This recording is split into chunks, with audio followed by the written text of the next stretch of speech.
one. Holy Mitch McConnell stroke face. Week 1 of the NFL. Kevin Gootee, Nick Whitmer. You're finally going to hear us on YouTube because, well, the metaverse is having quite a technical difficulty right now. So, welcome to our YouTube. Yeah, we will talk after this is over. Nick Whitmer, good to see you, my friend. How are you? Ready for week 1? Dude, I've been waiting for this day since Super Bowl Sunday? Since March. Like, when football ends, I'm happy. I'm like, all right, good. I can get on with my life. But by March, I'm like, what are these futures looking like? I like it's like a 3-week vacation. I'm like Tom Brady. I take off and then I'm back. Drinking avocado tea and avoiding nightshade vegetables and fruits. And open mouth kissing my son. Boy, oh boy, Nick, I think I have a problem. I look at my sheet and I have 19 plays for week 1. Oh, dude. Let me count mine real quick. I have a ton as well. 19. I don't have 19. I have 1, 2, 3, 4, 5, 6, 7, 8, 9, 10, 11, 12, 13, 14, 15, 16, 17, 18, 19. I said I didn't have 19. I have 19 on the nose. How gay are we having the same amount of plays? I know. We're going to talk fantasy football. We're going to talk betting, and we're going to mix it with jokes because that's exactly what fantasy football is. Yeah. And we were going to do it less than 3.5 hours, too, like some other shows. Love to be narcissistic. You know what? Let's start. Nick Whitmer, I tell you what, you pick a game, throw a dart at the board, and let's pick a game, and we'll just go starting Thursday night football. The podcast will be out Friday morning, but just for the, if anybody's listening, we'll see how good we are, I guess. So we got the Detroit Lions at Kansas City. Kansas City is now favored by 4 points with a total of 53. Kelsey is officially out. Chris Jones is out. It's going to be this is the first time in Patrick Mahomes' career he's playing a game without Kelsey and Jones. So this is a big unknown. A lot of money is coming in on Detroit. It was bet down. It was at 7, I think. Open. It definitely opened at 7. I'm trying to remember when it came down to 6.5. I think it was 6.5 last week. Right. And then the Kelsey news, and it just spiraled down to 4. To me, this is like Kansas City money line or Kansas City -4 or pass at this point. I don't see there's any value. I do have a prop play to give out, but I'll hand it over to you. Do you have any analysis of this game? Oh, do I ever? I don't have any fantasy plays this game. My rule from last year, if you remember, if you gave a shit, is that when I do my tight end, hot trash or cold cash tight end, it's always going to be Travis Kelce, unless he's on the bye or unless he's facing a top 5 defense and Patrick Mahomes is in traction. So no fantasy plays this week, but I have 2 bets this game. I took this, and I don't care. By the time this airs anyway, it's all going to be past posting. I teased this when the lines were out there. I grabbed that 7 and jacked it up another 7 points. I did a 7-point teaser, and I took the Lions to 14 because the Kansas City Chiefs, although they win all the time, do not cover. And I had the over down to 47, which now it's with Jones and Kelsey out, that kind of cancels each other out in terms of any kind of advantage. But I'm going to give you some numbers. We all know Andy Reid off the bye or with time to prep. He is insane. He's 7-0 straight up at home in the last 7 at home, by the way. They are also 5-1 straight up when playing against home against Detroit. We're going to throw that out because it's only 1 year with Jared Goff and Dan Campbell. Chiefs, though, are 7-0 against the spread in their last 7 against an NFC conference opponent. But the Chiefs are 1-5 in their last 6 games home in September.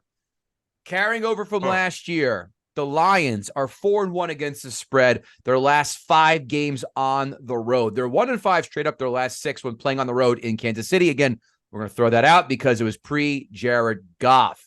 The over has hit over 5 out of 5 times Kansas City's played a home game in week 1. I think this game will be 27-20 by the start of the 4th quarter. I think this game, I know, again, no Kelsey, it doesn't matter. No Chris Jones for that. It gives a lot more time for Jared Goff.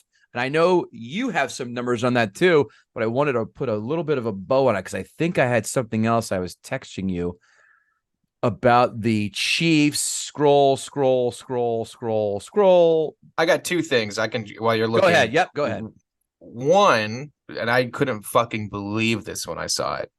The most profitable quarterback against the spread in the last 5 years is playing in this game, and it's not Patrick Mahomes. It's Jared fucking Goff. Right. 48, 32, and 2 against the spread, including 6-0 against the spread week 1. That's bananas. I really wish I had that information when the Lions were fucking getting 7 points, because I would gladly bet on Lions +7. And the other information I had here was when Chris Jones is on the field for Kansas City, the last 5 seasons, the number 1 pressure rate in the NFL when Chris Jones is on the field. When he's not on the field, Kansas City is 28th in the league in pressure rate. So huge miss with Chris Jones. Then you add in the Kelsey news. I'm kicking myself for not grabbing that 7 when it was out there, or even 6 or 6.5. But now that it's all the way down to 4, I'm just not seeing a single shred of value. So I'm passing. I do have a prop, but you had one more number you wanted to give out before, right? You find it? I found I don't have a prop, but I do have a bet. And this, I think it's going to be because Jared, some people have found that the stats are we should have printed these out. Damn it, pre-production meeting. When players don't take a single snap in the preseason, they are about 18 points per game. That's what they average. Jared Goff did not. Week 1. Exactly. Jared Goff did not take a single preseason snap.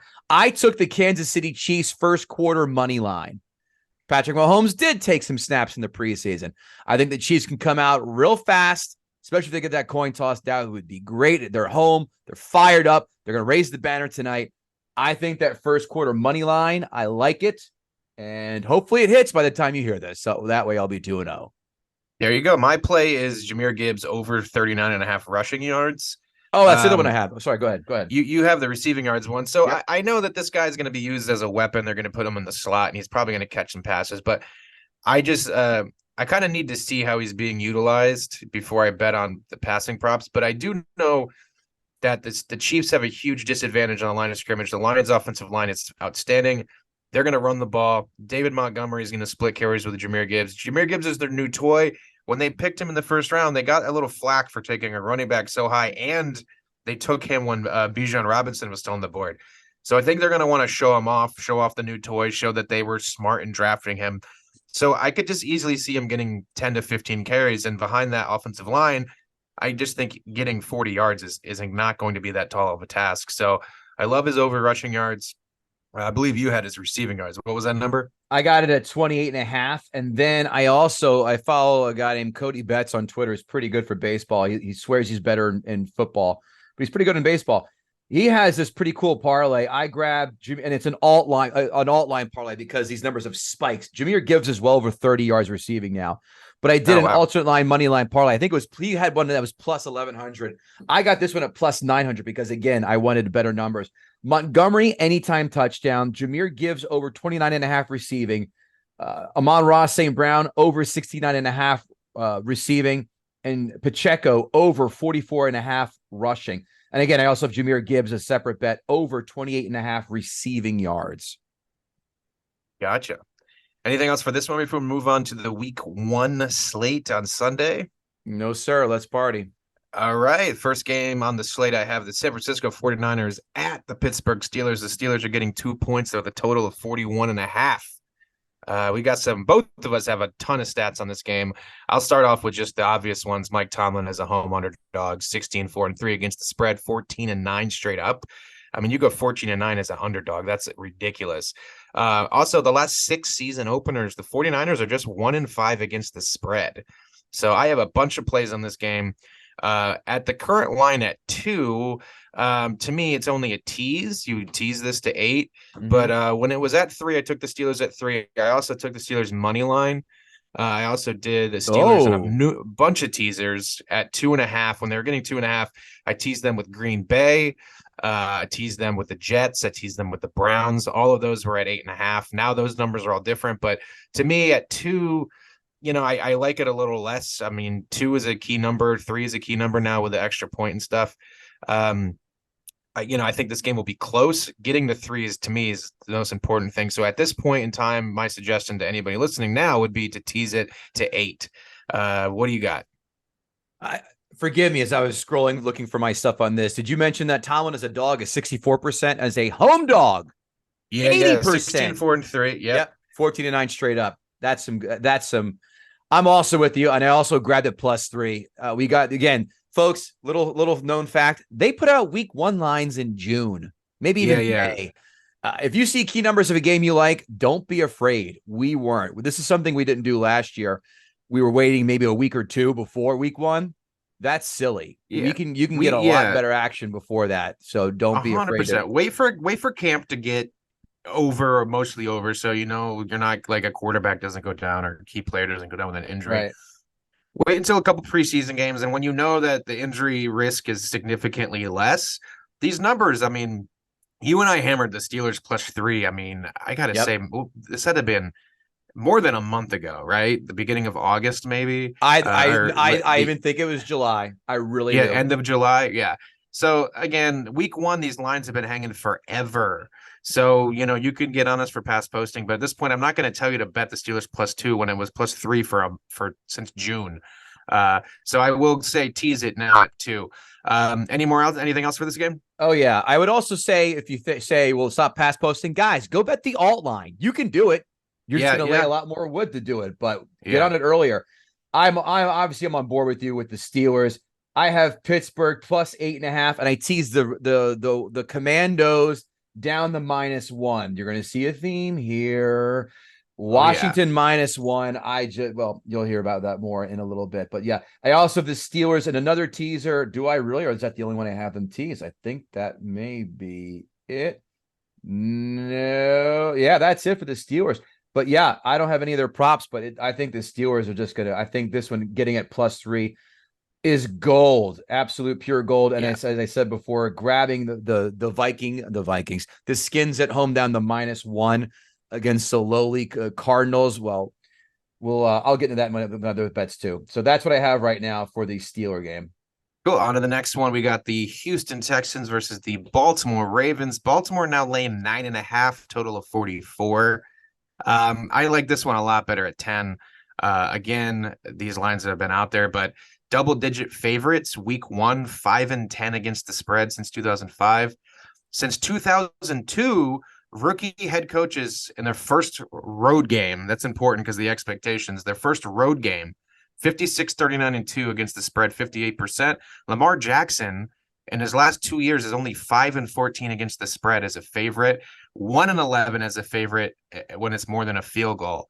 And we all know the first overall pick rookie quarterbacks, 1-13 against the spread since 2002. But did you know all rookie quarterbacks week 1, 15-13 against the spread? So if you adjust that to just, if you take out the first overall picks, that's actually pretty good numbers there. So I liked the Texans at +10. My suggestion, again, wait for the 10 or buy it. I don't usually like buying points, but I'm not going to tell you to bet 9.5 now. The value is squeezed out. So I got nothing else to say about that game besides I loved it at 10. Now at 9.5, it's a pass.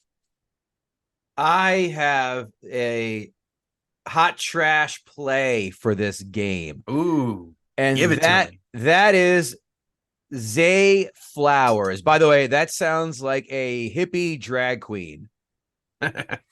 Houston is number 1 in fewest touchdowns allowed to wide receivers last year. You know how many touchdowns they've allowed to wide receivers previously? 6. Ooh. 6 touchdowns. Hey, did anyone catch that Lamar Jackson didn't play a preseason snap? Did anyone pay attention to that? No? Okay. I just don't I love Tomlin. He's my boy. I'm a Steelers fan, full disclosure, and I loved his quote about needing the spar before you can box. I don't understand having an entire new offense and you don't want to fucking take a snap against another team in live football outside of practices. Like, what do you like? And during the preseason and in the training camp, especially, it's all fucking propaganda out of these teams. All you hear is, oh my God. I mean, look at the Steelers. Look at Kenny Pickett. Kenny Pickett's looking great. Have you heard anything else about Baltimore? Have you heard anything about Odell Beckham tearing it up in practice, or Lamar Jackson's throwing the ball all over the lot. I haven't heard a thing. No. As a matter of fact, the one thing I heard was that they were kind of struggling, which is even more preposterous, is why you would even not play any preseason games. So that's another reason why I love the Texans +10 is I'm fading the Baltimore Ravens. If you watched last week, you'll know I bet they're under on the year. They don't have a defense. Their best corner, probably the most important defensive player, is injured. They have a brand new offense. I just don't trust that to just all of a sudden turn on and just be great, even against the terrible Texans. I have some numbers. Yeah, here you go. With a new system, a new offensive coordinator, and no preseason snaps, the team who does that is 2-9 to their team total, averaging 17.5 points per game. So Baltimore team total under 27.5. I want under. That's a lot of points. I completely forgot. I grabbed that too. I love that bet. That was great on you. Finding those numbers. Yes, I absolutely. When you told me that, I was like, scoot the fuck over, dude. No, always room for you, cutie pie. Also, here's a stat you're going to hear me say ad nauseum throughout the year, because I was looking at some of the research doing while I was down the shore a few weeks ago. Cocktails on the beach. The two slowest starting teams in the NFL are the Houston Texans and, ready for this, surprise, the Arizona Cardinals. So you're going to hear me do this quite often. I am going to be fading them every single week. I have taken a money line parlay, Washington and Baltimore first half money line parlay. Fun fact, do not take a money line parlay with Caesars. Why? Because if it ties, you will lose your bet. I learned the hard way last year. They have an option to bet the tie. That's why it loses. Do not bet money line parlays on Caesars. They are garbage. But make no bones about it.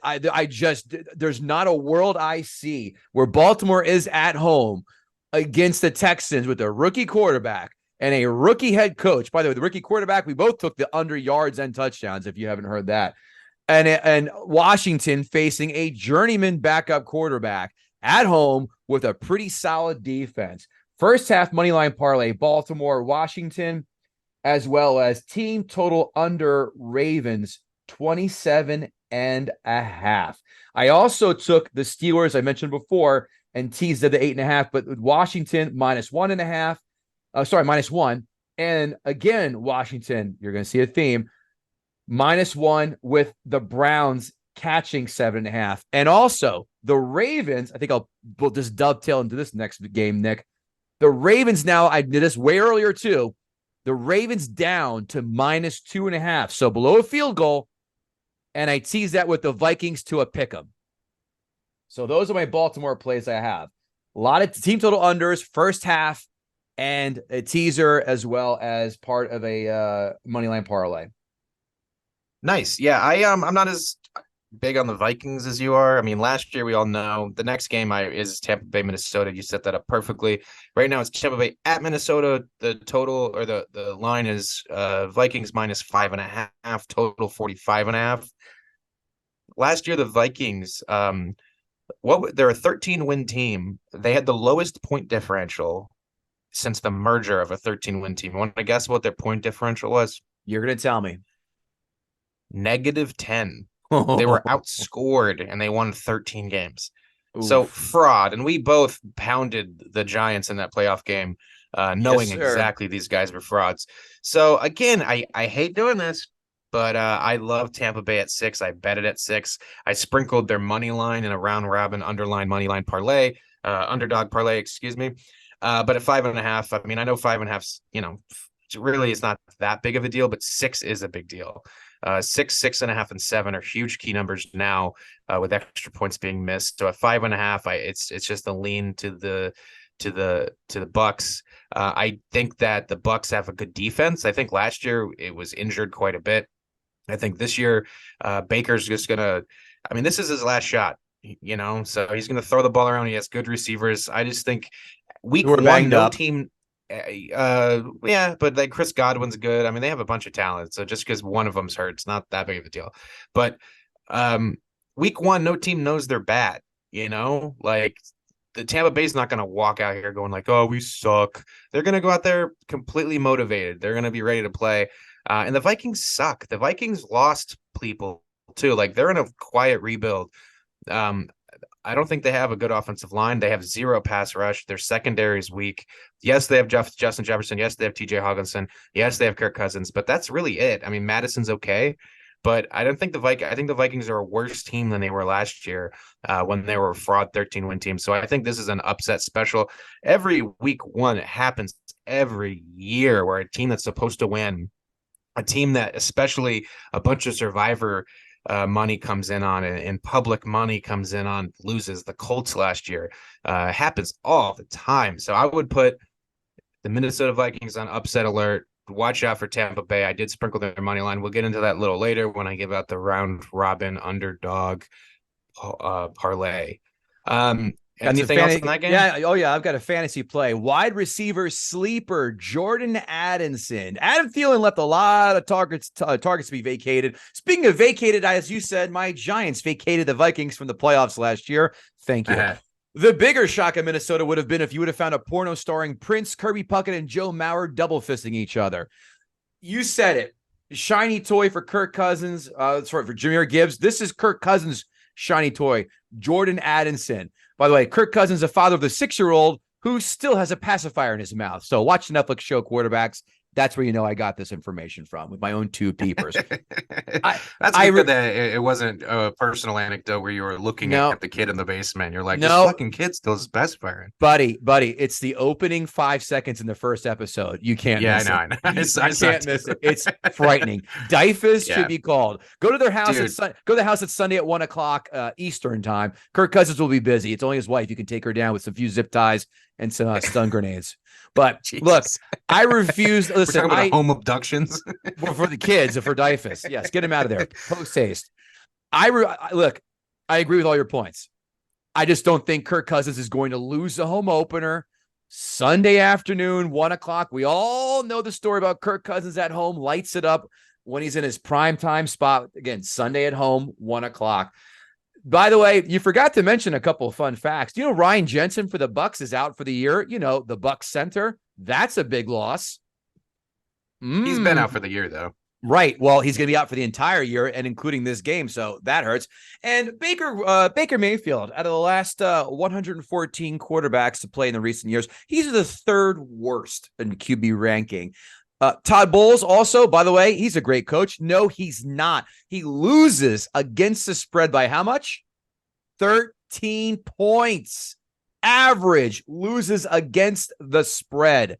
That's not good. Now, I get it. Tom Brady, you had him. Maybe they overvalued the Bucks. Maybe they won that just didn't cover. Maybe not. But I think that the Vikings, they may not win by 6 or more. I think they will, but I sure as hell will be a big old stinky, sweaty, garbagey pussy and just have him down to a pick 'em. That's all I need to do. Let him kick a field goal with no time left. I don't care. They win that game outright. Next, we got Cincinnati at Cleveland. Cleveland getting 2.5 points at home. Total of 47.5. I think I'm definitely on the Browns. I think you probably are too, but divisional dogs week 1, divisional dogs anyway in the first couple weeks, but this stat in particular, divisional dogs who missed the playoffs the year before, so they're undervalued by the market, the media. Week 1, 55, 23, and 2 against the spread, 71%. So if you have and this is a home dog too. Like, to me, Cleveland always plays Burrow and Cincy tough. I think they beat him last year with Jacoby Brissett as the quarterback. And to me, the play is the Browns plus 2.5. I also tease the Browns to 8.5 with the Steelers at 8.5, but I also tease them with the Washington football team -1. I love the Browns this game. I mean, Joe Burrow's missed camp. This is what happened last year. As a Steelers fan, I watched him throw a good 5 interceptions against us last year. The Cleveland Browns have a good defense, good enough defense, I should say. And they have hopefully the rapist behind the center wakes up and starts playing good football. Not for, because I'm rooting for him in general, but just for this game alone. And then he can go to losing every game after. That's fine with me. So yeah, love the Browns. I also have them as one of the money line dogs, but we'll get to that again later. What do you got? I forgot 2 stats about Tampa real fast. I'll go through. I'll hit you with Tampa. The last 8 of last year, 1-7 against the spread, 0-6 against the spread on their last 6 on the road. The Vikings, 14-6 straight up when playing at home against Tampa Bay. And of course, week 1, they're 5-2, their last 7 playing at week 1. You kind of touched on one of the numbers. I have a different one, but it's definitely to your point. In regards to, oh Christ, I just moved away from it. Home divisional dogs, 80%. It was something like, oh, here it is. Was it here? No, it wasn't here. I lost it. Divisional home dogs, just again, to your point, are 80%. And I'm all about that. And I teased the that's not it. And I teased the Browns to +7.5 again with Washington. I think you said you had that same pick as well. I got what you're saying. On that. Yeah, since 2005, divisional underdogs week 1, 64, 44, and 2, 59% against the spread. And that is the Browns, the Colts, the Panthers, the Packers, the Rams, the Raiders, the Giants, and the Jets. All of those count as divisional underdogs week 1. Right. And Cincinnati, as you said, their woefulness is very well documented. They are 1-5 straight up in Cleveland and 0-5. Sorry, yeah, 1-5 their last 6 against Cleveland, 0-5 on the road in Cleveland. So Burrow, again, another guy that didn't take a preseason snap. Let's add him to that criteria.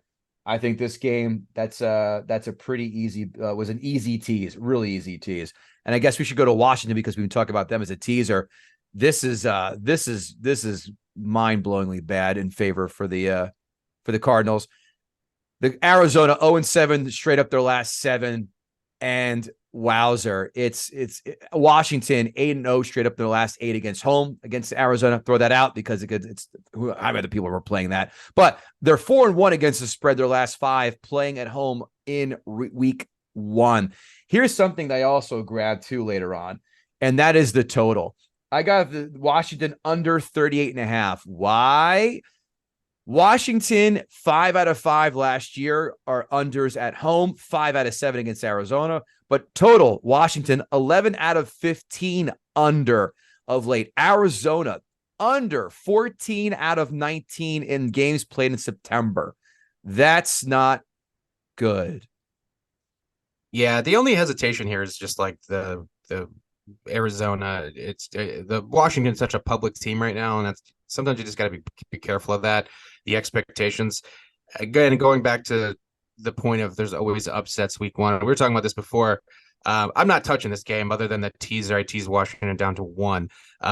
But I fully expect either the Washington football team, the Minnesota Vikings, or what was the other one? Or the Baltimore Ravens to lose week 1. Just going with the trends of there's always a surprise. There's always a bunch of survivor people that get knocked out week 1. One of those teams is going down. I don't know which one. I would guess the Bucks. I think they have the best team of those 3. At least week 1 they do. But I'm not touching this one other than that teaser. It's just Arizona is playing a quarterback, Josh Dobbs, who they got like a couple weeks ago. Granted, he was a spot starter last year for Tennessee and looked pretty decent until that fumble 6 that knocked them out of the playoffs. So I don't know what Arizona's plan is. Apparently, Kyler Murray's coming back this year at some point, so they're not in a complete tank mode. But, yes, they are. Do you think he's going to play a snap when they can get the number 1 pick? They're going to keep him locked up as soon as possible. The reports that came out, the reports that came out this week is as soon as he's healthy, he's playing the rest of the year, and they say they think he'll miss around 8 games this season. So, I mean, a lot can change. If they're 0-8, maybe they decide, you know what, let's not. But that's what they said. And I don't know if that's something that they just have to say at this point. But according to the Arizona Cardinals, they're playing Murray as soon as he's healthy. Well, they have to say that because that'd be collusion if they say that. I'm like, oh, yeah, we're going to sit him because then it's just not giving him a fair chance to play. And that's collusion. And they can get sued and go to court for all that. Anyway, go to the next game. Jacksonville at Indianapolis. Indianapolis is catching 5 points, total 46.5. This is another divisional dog. I lean to Indy for sure, although I think Indy has potential to be maybe the worst team in the league this year. But again, week one, nobody knows they're bad. Jacksonville, Indy, Indianapolis struggles. We both, I believe, made this bet together when we talked about it. You made some good points about it, so I can hand it off to you. But it was Indianapolis first half. So talk about that. Yeah. First half for the Colts. Now I got to pull this up. Sorry. Let's see. Plus 3.5 was the number. The logic that we kind of talked about was like Indy has a new head coach, Shane Steichen. You can, there's not a lot of tape on Richardson. They probably did very vanilla stuff in the preseason. So there is a surprise element to this. Jacksonville's defense is pretty weak. So instead of going for Indy to cover the entire game, we like their chances better to kind of come out strong, surprise them. They're a young, fast team. And then, maybe they're tied going into half, or maybe they're down by a field goal, in which case we win. But going, further, these better teams can struggle in the NFL for a good 3 quarters, but then Trevor Lawrence can just decide, okay, enough of this, and then they could win by 6. So to me, it's not worth betting the entire game. I love the first half Indianapolis. Do you have anything further than that? Oh, yes, I do. Jacksonville 6-1 against the spread in their last 7 against Indy. Jacksonville 4-1 against the spread in their last 5 on the road. But Indianapolis is 5 at home straight up when playing at home against Jacksonville. That screams a lot, right? I know rookie quarterback, that gets a little wonky, but divisional dog, let's add that in the mix as well. Trevor Lawrence, now this is where we got some of our numbers. Trevor Lawrence is the 2nd worst quarterback covering the spread in the first half. He's 14-22. He is 84th out of 85th quarterbacks covering the first half. That is terrible. What's more terrible? Let's ask about Doug Peterson. In the first half, in early games in the year, and that is September, October, November. September and October. Right. He is 46% against the spread. November and December, 62% against the spread. If you're going to catch him flat-footed, the first half of the year, the time is now. I did hold on to the Colts +5, and I grabbed the Colts +3.5 in the first half. I have them both. So gotcha. Let's cross our fingers on that. And but I have Jacksonville as a team over. So hey, listen, win the game, but win by less than 5, fellas. What do you say?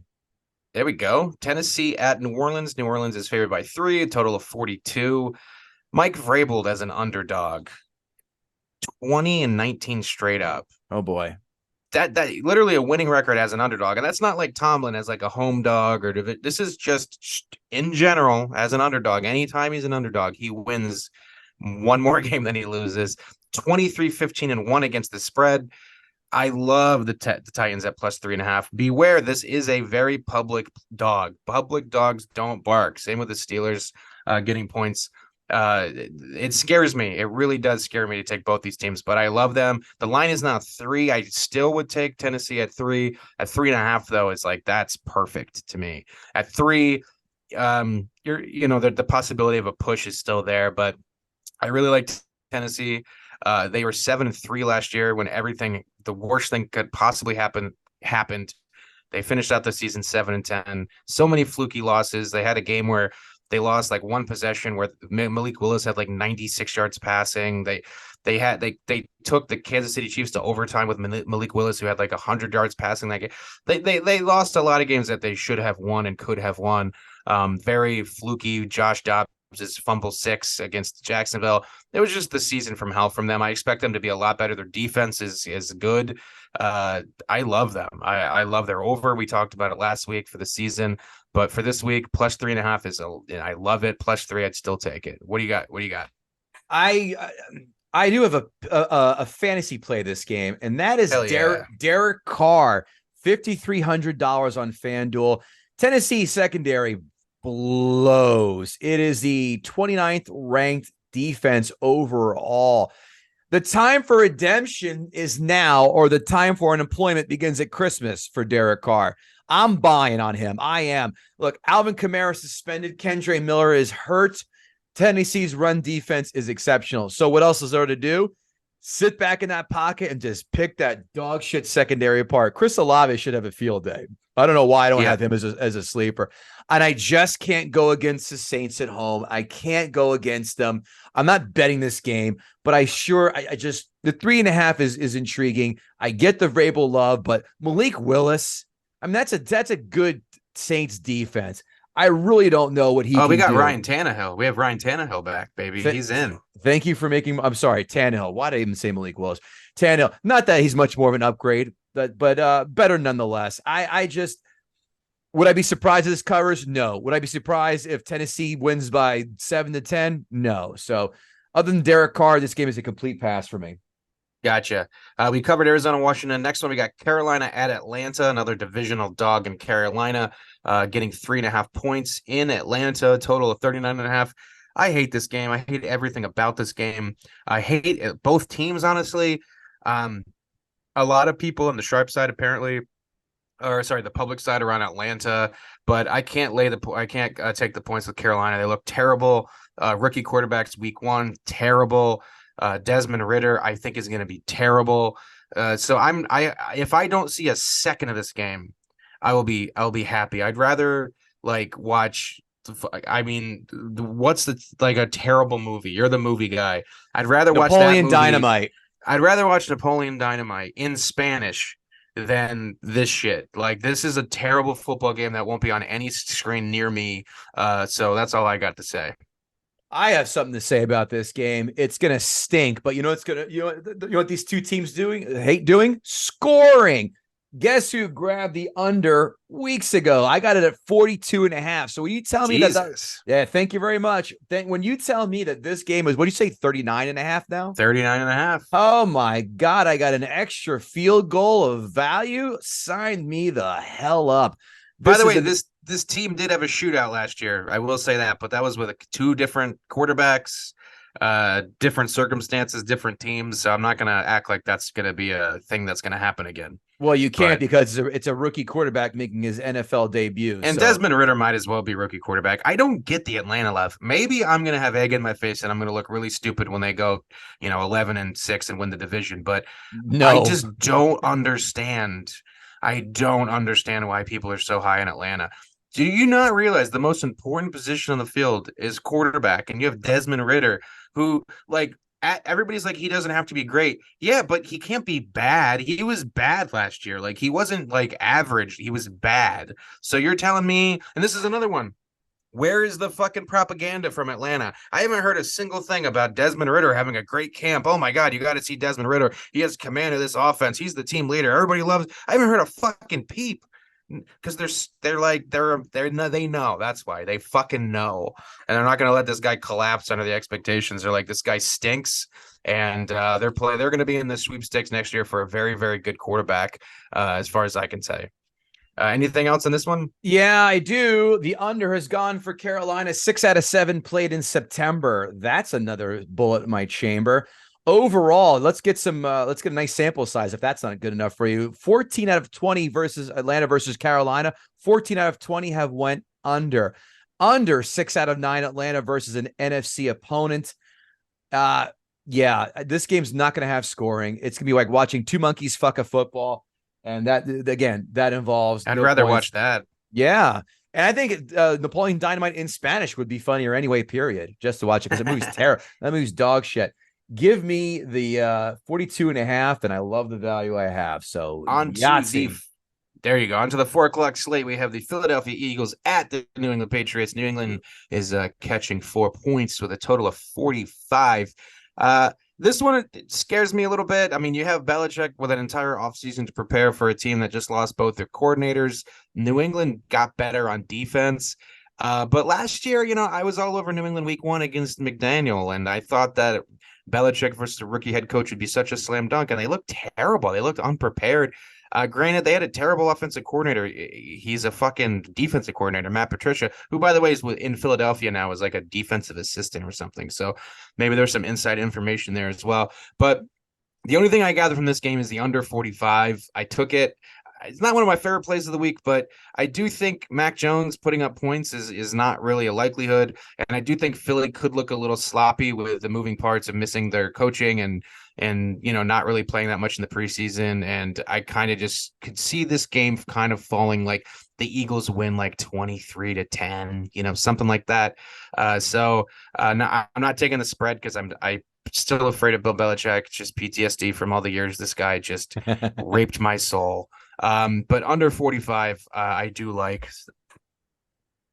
I am going to co-sign that. By the way, I also teased the Philly under to 51 and paired that with the Cleveland Browns. How do you like them apples? Pretty good. All right, there you go. I think I grabbed them over under 45 as well separately. I didn't write it down. If I did, oopsie daisy. I've got some stats though, if you give a shit.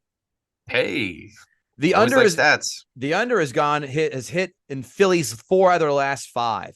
The under has gone 4 out of their last 6 when they play a game on a Sunday. By the way, Philly has a new offensive coordinator in there, so let's learn a new system on the fly, guys. And also the Pats, 4 out of 5 have gone under at home, under 5 out of 6 games for the Pats when played in September. Did you know that Sunday is Tom Brady Day up there in gay old Massachusetts? Yes, sir. I have the Philly under first half 22.5. I got a key number. I think they're going to come out maybe a little slow. Pats have a good defense. They also don't have an offense. So that's going to help us. Again, like I said, a new offensive coordinator for the Eagles. You know me from last year. That was one of my favorite bets to make. Philly first half money line. I kind of pussied away because, like Nick, I don't like going against Belichick, even though I know this could be a weird game. If this was at home for Philly, I probably would grab it. But let me sniff it out here, being it's a new offensive coordinator. But like I said, give me a Philly. I always wonder, like, first quarter Patriots or first quarter under with that whole Tom Brady buzz. I would play under before I would play the Patriots. Yeah, probably right. In a heartbeat. So I have the under 51 teased up with the Browns, and I also, I said, have the first half under for the Philly game, 22.5.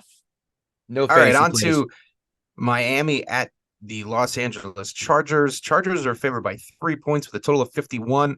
I've heard some pundits talk about how these are 2 even teams. The Chargers have no home field advantage.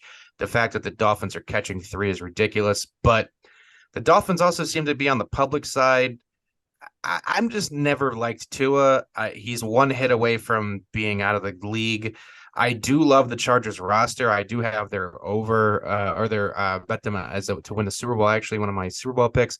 I think the Chargers are one of those teams that they have all the talent. They just haven't put it all together consistently. They fought injuries. Week 1, they're healthy though, and their defense has talent on it. And last year they fucked Tua up. Tua was like 10 of 28 in that game. Yeah, bad game. Now we have Fangio as the defensive coordinator for Miami, and Fangio apparently when he played Kellen Moore's Dallas Cowboys offense, he shut them down, I think last year or the year before, in a really embarrassing fashion. But I just, nothing about this game has me interested. So this is a pass for me. You have anything? I do. I have a fantasy play. Cold cash quarterback play of the week, Justin Herbert. His face is greasier than an Italian porn star's asshole. That is a fact. But he also gets the ball out against the 17th ranked Miami defense. They're at home. He had an un-Justin Herbert-like year last year. He's only costing you $6,900. I think they're going to shoot it up. I really, really do. Here's some stats for you. Where are you hiding? No, you're not hiding. Well, can't find it. Never mind. Stats are good. Yeah, I know. Stats are good. Here you go. Miami's 4-1 against the spread their last 5, 12-6 against the spread their last 18. Throw that out. Anything jumping out? They're 6-1 against an AFC conference opponent. They're also 7-2 in their last 9 played in September. Chargers, though, 4-1 and won their last 6, and they are 1-5 against the AFC East, but they are 4-2 when they're playing the last 6 games, in September. 4-1 straight up. Their last 5 played in week 1. I actually heard a podcast say they had a great point. Justin Herbert Let me find him in there because he is the worst second half quarterback against the spread. He's 15, 31, and 4 in the second half against the spread. So what does that mean? If I were you, and this will be me in the Giants stadium tailgating at the Giant Cowboy game that night. Thank you. I will be taking the Dolphins second half if they are trailing. I think that is an absolute lock pick. Again, he's 7-21 and 2 of late, and then 15-31. Last year in the playoffs, we both hammered Jacksonville. That could have been an easier bet. In the second half, I mean, it was just like so predictable that they can't hold leads. But it's a new season. We'll see. I will going back to that greasy Italian porn star's asshole. It's a good one, wasn't it? You know what it is, right? It's the bidets. In Europe they have bidets and they're fantastic. I have a bidet at home, but in Italy, like when I went to Italy, the bidets, it was like a dwarf spitting on your asshole. It was like there was no water pressure. Like I need more. So no wonder these Italian porn stars are walking around with pepperoni assholes. It's like, where are they getting the fucking water pressure from? You got to wash these assholes. Hey, how much did it cost to have that dwarf spit in your asshole? I'm interested. Pretty penny. Next, we have the Green Bay Packers at the Chicago Bears. Chicago Bears are favored by 1 point with a total of 42. All I have to say is I fucking love the Green Bay Packers this game. Right. I think the Green Bay Packers have the edge in every single category except maybe quarterback, but I don't honestly think it's that far apart. I'm not a huge Fields fan. I have to see it first before I believe it. The Packers have a dominant defense, a dominant offensive line. But they can just run this ball the entire time. Justin Fields is terrible against the Packers. Now all of a sudden they're favored because they're the new team and they're at home and blah, blah, blah. I don't know. I think that the Bears are a very public team, and I think that they're actually going to be pretty good this year, but I don't think that they're just going to start beating the Packers all of a sudden. So give me the Packers. I also mentioned I teased them. Now that it's at 1, I would definitely do a 6.5 point teaser to 7.5, but I teased them when it was Packers 2.5. So other than that, I got nothing. What do you got? I forgot to mention I had a wide receiver cold cash play for the Charger game. Keenan Allen. Why? Because the Miami's 24th ranked red zone defense beckons him, and he's ran the highest yards per route last year. What does that mean? I don't know, in the words of Pee Wee Herman. But give me Keenan Allen as a cold cash receiver. I also have a fantasy play this game. This one I love, partially because I have this player, Aaron Jones. The Bears' rush defense was so bad that it made Kevin Hart's stand-up look entertaining. The Bears were the second defense in PPR allowed to running backs. If you have A.J. Dillon, that is also a play too. I love Aaron Jones to go ballistic against. Yeah, I'm curious about that split carries because I saw Aaron Jones's season rush yards were like 800, and that seemed low to me. But I also know that A.J. Dillon looked really good at times last year, so I don't know. I'll talk about this with experience. Yeah, Go ahead. No, I was going to say I don't know how the diversity of carries are going to be, so I couldn't bet that over. But I love Aaron Jones. I mean, he's a weapon. He's a great player. They're paying him a lot of money. You would think they're going to give him the ball. You'd think he'd be 1,000-yard back, especially with Jordan Love. But I just don't know. But I think regardless of betting on him alone, I love the running back two-headed monster against Chicago, especially their run defense is weak. They're going to run the ball all day. I had A.J. Dillon last year, and he had his best game of the year against said Bears. I think it was like 93 yards and 2 touchdowns. But then A.J. Dillon disappeared from that. He was, 25% of carries, and that killed me. So this year I said, no, I will not be burned yet again. I grabbed Aaron Jones. By the way, he's only costing you a scant $6,300 on DraftKings. Pretty cheap. I also, when you said the 6.5 point teaser, I said, you son of a bitch. I guess you're paying attention to me when I do text you. I did a 6.5 point teaser as well. I have the Packers to plus 7.5, and surprise, the Washington Commanders now down to minus 0.5 point. So if the Commanders lose, I'm pretty much fucked, but I don't think that's going to happen. Yeah. I mean, I have the Packers teased, but when they were at 2.5. Going to the next one, we have the Los Angeles Rams at the Seattle Seahawks. Seattle favored by 5 points with a total of 46. I got not a lot in this game. I think this one has potential to be a lot closer than people think. Divisional week 1. The Rams are healthy outside of Cooper Kupp. The Rams have a lot of new pieces. I mean, I could see them maybe throwing some surprises at Seattle. And, Matt Stafford is the king of the backdoor cover. I mean, Seattle has you have a lot to like about Seattle this year. I kind of like them to win the division. I didn't bet it, but I might actually retroactively do this. Maybe I'll watch how they play week 1. But I don't love this enough to bet on the Rams +5, especially without Kupp. So this is a pass for me. If you haven't bought the name to a gay sports bar's backdoor cover, you're missing out on some free money. Oh my God, a gay sports bar, dude? That would be huge these days. Backdoor cover. And I love it. And it feature we gotta open this thing up, dude. Yeah, it'll be a Dallas Cowboys, New York Mets, and Philadelphia Flyers bar. Oh my God. I had to get all 3 into one shot. All right. So I don't have anything bet-wise on this. I do have a fantasy play. I have a two sleeper tight end sleeper pick, and here's one: Tyler Higbee, because he's facing the Seahawks, who are number 2 in points scoring to tight end. And did you mention that Cooper Kupp is out? Yeah. Only $4,800 on DraftKings, by the way. That is cheap.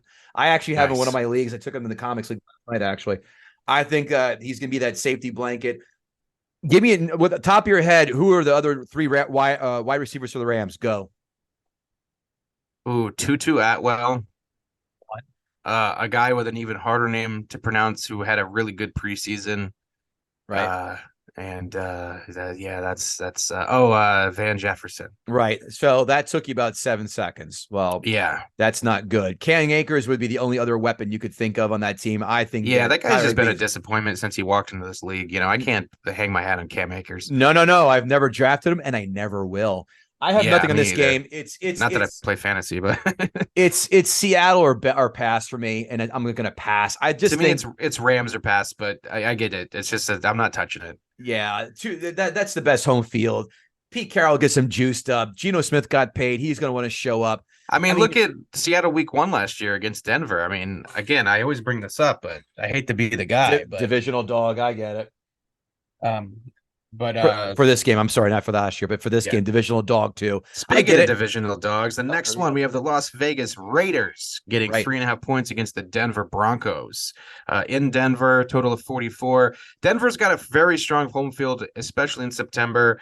With a divisional dog, I don't know what Denver's going to be this year. I don't know if Sean Payton is going to be, if this is going to be his triumphant, I'm back and I'm here, or is this going to be an Urban Meyer situation where he's just saying shit to people and everybody's tuning out? I don't know. I mean, he's telling Russell Wilson to stop kissing babies, which I kind of loved. Sean Payton, I've always been a fan of. I got to think it's going to work in some capacity, but I don't know week 1. I think Vegas has a better team than people think. A divisional dog, I would lean to the dog, but I don't have any action on this. How about you? Oh, I certainly do have action. And by the way, I love what the hell did you say? Never mind. I forgot my joke. I just came up with blanks. That's my fault. ADD, kids. Enjoy it. Well, you want stats, Nick? I've got stats.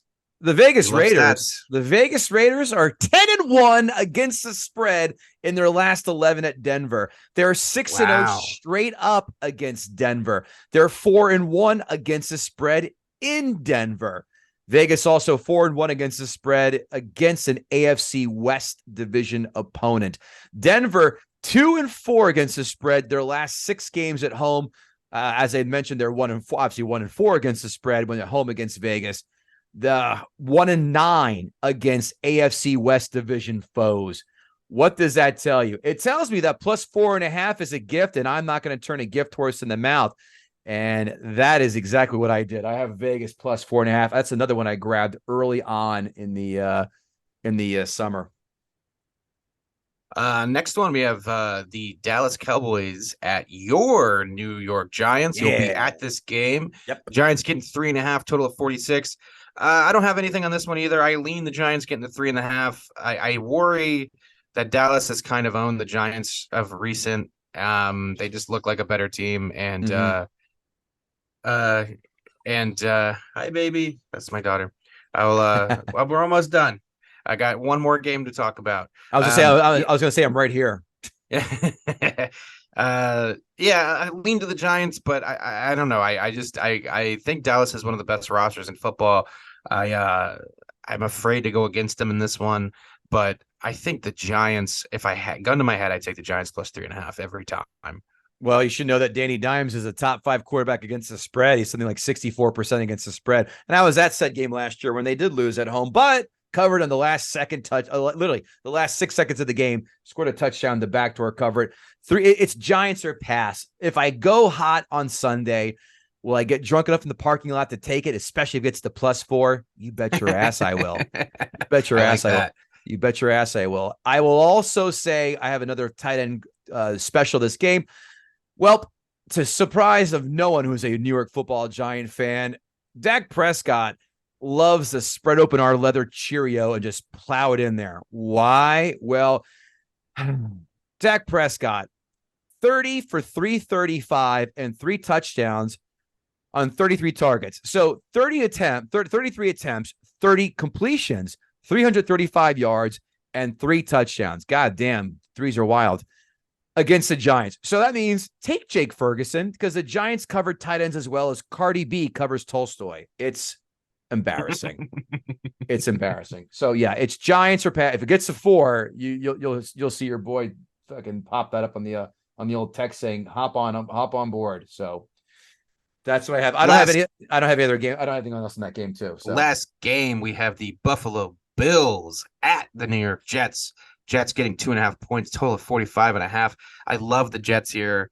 It's 9-11. It's like it's just going to be a magical game for the Jets. And I think the play to piggyback off of a very smart, sharp guy on the Action Network, Simon Hunter, grab the Jets this week and then fade them like crazy next week against the Cowboys because this is their game. They're going to come out. They're the team of destiny. Everybody's been talking about them. Hard Knocks. They're going to put together a really good game plan. They don't have to worry about a pass rush against this team. Whereas next week, they're going to have to worry about pass rush. I love the Jets. I took them at 2.5. I also teased them. And the last thing I'm going to give out is this round robin underdog parlay. But I will wait until you finish with what you have on this game right here. As I do that, there's a game tonight on Amazon? No, it's on NBC, and the Lions just went 3 and out. Good start, Goff. Oh. Well, that means good news for my first quarter money line bet. Yay. They're so dumb, dude. They ran the ball on the first down. They got 8 yards, and then they threw the ball on second and third down, and they incomplete both times. That's like run the ball, you morons. So I have some fantasy plays. Quarterback hot trash player of the week, Aaron Rodgers. Why? He has faced Sean McDermott twice. He has scored 17 and 19.2 respectively when Rodgers was on Green Bay. So Sean McDermott has his number. Who else don't I like? Why, running back hot trash combo, Breece Hall or Dalvin Cook. Salas said earlier this week as running backs run a rotation, he goes, quote, I don't know if I want to call it a snap count, but we're going to be smart with them. By the way, Bills, top 5 run defense. I'm not too keen on that. So, I'm going to pass on Rodgers because it's fun to watch the Jet fans get all pissy when you shit on the prodigal son who really just came late to the party. And it's kind of like when I laugh when they were like, oh, we still love you, Revis, even though he went to New England to win a Super Bowl. Jet fans, you're so despondent and pathetic. But no action in the game. I debated about teasing up the Jet, but I said, you know what, Kevin, 19 plays is enough. Yeah. We have Rod Woodson who went to the Ravens, but he had the Raiders in between, so it wasn't as bad, I guess. But I don't like that when a team goes to the rival and you still like them. Fuck that. Anyway, my last thing to give out and we've given out quite a bit here, is my round robin underdog parlay. There are ways of doing this. Actually, Bet Rivers has a round robin function. I don't know how many books do, but basically, you take like 4 or 5 dogs and they'll just round robin them where they'll match each one up with each other. So, for instance, I have the Steelers, Browns, Bucks, Jets, and Titans as my 5. So it'll take the Steelers and the Browns, the Steelers and the Bucks, the Steelers and the Jets, the Steelers and Titans, and then all the way around all variations of that, those underdog parlays. And then you lay down the money and, you have a good chance of making some decent return on these. I love that. There is a really good stat here too that is not here. Yep, I don't have it. Anyway, that's my round robin underdog parlay of the week. The Steelers, the Browns, the Bucks, the Jets, the Titans. Love it. What are those odds for that one? So they're all different. So like, when you parlay the Steelers and the Bucks, it's different than when you do the Steelers and the Browns. But the whole thing, let me see if I can go into the app and see if they'll give me kind of like a loose kind of number on all these. Give me a quick sec. I know this is compelling. Hey, Mahomes, 15 to 20 yards in his first play. Look at that. Imagine that. While you stall, we'll do plugs until you're ready. Check out Gutting the Sacred Cow podcast, the best damn movie review debate podcast out there. This week, Annie Hall, as you hear this, I guess next week we're going to do Neverending Story. Upcoming films include Blade and, what else do I have to watch? Damn it, I forgot the other one. Blade and, Amityville Horror, the original. And those are going to be fun. I promise you that. Nothing on Bet Rivers about true odds for this because it just changes so much with each leg of the round robin. But I still like it. But anyway, my plug is go watch my YouTube special called Always Hungry.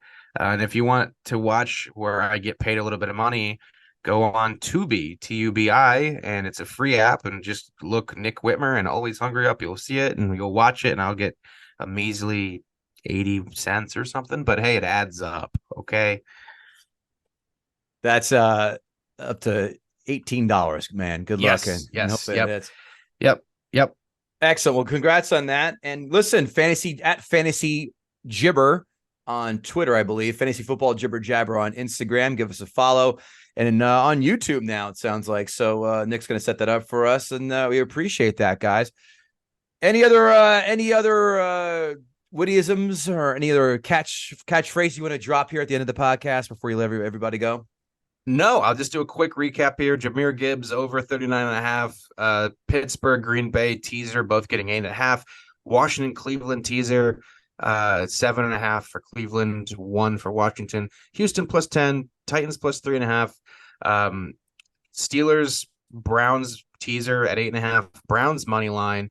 I actually hit the Giants money line. I forgot I did that. Raiders money line. Oh, yeah. Philly, New England under 45. Steelers plus 3. Steelers money line. Steelers, Jets money line parlay. Oh, yeah. I did a lot of drunk stuff last night. Tampa Bay plus 6. Ravens team total under 27.5. Colts first half plus 3.5. And then that round robin I just mentioned. I have a Washington, Baltimore first half money line parlay. Kansas City first quarter money line. Cleveland tees to 8.5. Philly under to 51. Packers plus 7.5, Washington minus half a point. Pittsburgh plus 8.5, Washington minus 1. Jahmyr Gibbs over 28.5 receiving. Browns plus 7.5, tees with Washington down to minus 1. Lions plus 14 over 47 in the Thursday night game. Ravens minus 2.5, tees with the Vikings down to a pick'em. Baltimore team total under 27.5.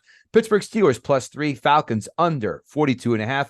Vegas Raiders plus 4.5, Colts plus 5, Colts plus 3.5. Philly first half under 22.5. Ravens, I wrote down that twice. Washington under 38.5. And then that four-way parlay for Thursday night. Pacheco over 44.5. Rushing, St. Brown over 69.5. Receiving, Gibbs over 29.5. Receiving, and Montgomery anytime touchdown. That's enough for our degenerate asses for 1 week. And please, at Kevin Gootee, at Nick Whitmer, give us a follow and tell your friends about it. I know we're kind of starting over on new platforms, but please, if you've found us before, you'll find us again. And share the word. And a 5-star rating, 2 or 3 sentence review never hurts. That's it. Yes. Take care, everybody, and aloha. Win some money. We'll see you at the window.